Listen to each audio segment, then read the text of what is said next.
Hello, America. I'm Mark Levin, and this is Life, Liberty, and Levin. We have some great guests tonight. But before we do, you'll recall a few Sundays ago, I began the program with Thomas Paine and his magnificent pamphlet, The American Crisis, which stirred the American people and George Washington's forces to defend our country, ultimately to win the Revolutionary War. And I want to start out a little differently tonight. We have allowed the mob and the Democrat Party to define who we are as people. They defame us, slander our ancestors and history, trash our founding documents and principles. They're mostly reprobates who hate the country in which they live and have contributed nothing to its betterment.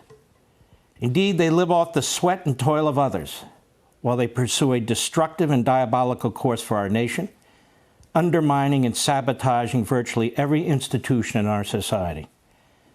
Their ideology and worldview are based on the arguments and beliefs of a man, ultimately Karl Marx, whose writings are responsible for the enslavement, impoverishment, torture, and death of untold millions. This is a hard fact, despite their predictable protestations. These are the useful idiots who occupy influential or leadership positions in the Democrat Party, media, academia, the culture. You see them, we're surrounded by them. But we must take solace and find strength in the sacrifice and bravery of our revolutionaries. Joseph Warren, Sam Adams, John Hancock, Paul Revere, and yes, Thomas Paine, have become energized and inspirited by the wisdom and genius of George Washington, Thomas Jefferson, John Adams, James Madison, Ben Franklin, and so many others. While they have been smeared and degraded by the American left and the Democrat Party and the man who occupies the Oval Office, we must continue to celebrate them, be invigorated by them, and remember that together they defeated the most powerful military force on earth and founded the greatest and most extraordinary nation in the history of mankind. In fact, future generations of patriots, at tremendous sacrifice, fought the Civil War to end slavery, something no other country has ever done, costing hundreds of thousands of lives on fields and in towns throughout America, over 700,000 casualties in a nation of 25 million people. At Gettysburg alone, there were 51,000 casualties, but there were other battles with terrible casualties.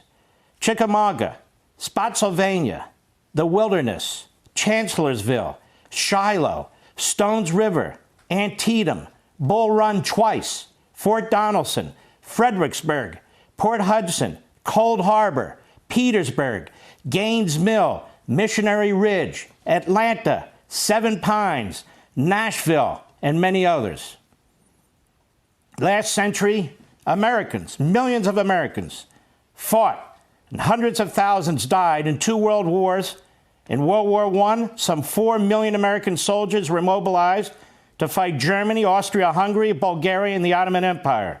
And over 116,000 Americans perished at the battles of Somme, Verdun, Tannenberg, and many others. In World War II, over 16 million American soldiers fought the German Nazis, Japan, and Italy. Over 400,000 lost their lives at the battles of Sicily, Anzio, at the Atlantic, Normandy, Operation Dragoon, Battle of the Bulge, Iwo Jima, Guadalcanal, Tarawa, Saipan, Okinawa, and many, many more. During the Cold War with the Soviet Union, American soldiers fought the spread of communism, including in Korea, where the Soviets and the Chinese-backed communists in the northern part of the Korean peninsula invaded the South. Over 5.7 million Americans were engaged in that war, 5.7 million, and nearly 34,000 lost their lives. Almost 3 million Americans served in uniform in the Vietnam War, which was intended to prevent, again, the Soviets and Chinese-backed communists in the northern part of that country from taking over the South. Over 58,000 American soldiers lost their lives. There have been many battles since, including but not limited to Iraq and Afghanistan and the war on terrorism. Contrary to the slurs that we hear from Joe Biden and Kamala Harris, from LeBron James and athletes. Contrary to the slurs that we hear from Antifa and Black Lives Matter and other leftist Marxists in this country, America is a great country. America is not an imperialist country. It's not a colonizing country. Our soldiers, our people are noble. We have fought and died, and still do, to protect the liberties of the oppressed from one end of the world to the other, regardless of religion, skin color, ethnicity, or race of those who are victimized. And unlike some of our enemies, we do not seek to conquer other countries for the purpose of occupation and territorial expansion. Now, in America, one generation after another has been willing to sacrifice everything, and so many have paid the ultimate price in defense of this magnificent country and its founding principles from foreign enemies. They believed that America and her principles were worth fighting for and dying for. And many of us, our family members, were among them. But today, things are a little different.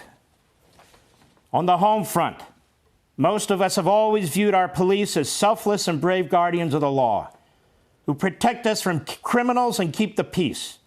We look up to them and appreciate them. They are highly trained professionals, and their job is extremely dangerous, given the level of violent criminality that exists in too many areas of this country. The National Law Enforcement Memorial Fund reports that since the first known line of duty death in 1786, more than 22,000 U.S. law enforcement officers have been killed in the line of duty. In 2018 alone, there have been 58,866 assaults against law enforcement officers, resulting in 18,000 injuries. And on every 9/11, we honor those officers, along with firefighters, emergency personnel, and others, who lost their lives in infinite heroic acts to save the poor souls in the Twin Towers and the Pentagon, who were slaughtered by al-Qaeda terrorists. These incredible men and women, they haven't changed. They're the same patriotic and self-sacrificing Americans today as they were on that day and are on other days. Yet what has changed in recent years? Law enforcement at all levels has come under brutal attack. Suddenly they can do no good. Suddenly they're systemically racist, targeting black men all over the country because they're on a mission to kill them. They have to be constrained and restrained, and policing itself must be re-imaged. We're told police officers can do no good. No, they're targeting Americans, African Americans, other minorities for disparate treatment, despite indisputable statistics and overwhelming evidence to the contrary. Now, of course, the relentless degrading and weakening of police forces, unremitting media disinformation about law enforcement, the ideological and political exploitation of certain videotaped encounters, and the slashing of police budgets by major city Democrat politicians are intended to destabilize our communities. And that is exactly what they are doing. They are destabilizing our communities. The death rates in our major cities, which are mostly lived in by minorities, poorer people, not exclusively but mostly, is going through the roof. And while we are now allowing this president and his vice president and his administration, while we're allowing Nancy Pelosi and Chuck Schumer, while we're allowing the worst of the demagogues in the Democrat Party, all in the leadership, and individuals in the media, and people in the streets like Al Sharpton, among others, to tear this country apart, just remember this: we are a great people. When they attack America, they're attacking us, and they're attacking our forefathers. I didn't say we're perfect people. I said we are a great people. There's a reason why 42 million people south of the border, according to Gallup, if they had an opportunity, would come to the United States. These are brown people and black people who wish to leave their countries and their cultures for our country and our culture. You would think if we were everything that LeBron James said, that if we are everything that Joe Biden said, that if we were everything that Maxine Waters said, there'd be 42 million people lining up to get out of America. Do you know of anybody who's trying to leave America? Do you know anybody who's trying to leave America for China or Russia or Iran or North Korea or Cuba or Venezuela or for any other reason on the face of the earth? We're being fed lies. We're being fed propaganda. Certain terrible events are being exploited for the purpose of bringing this country down.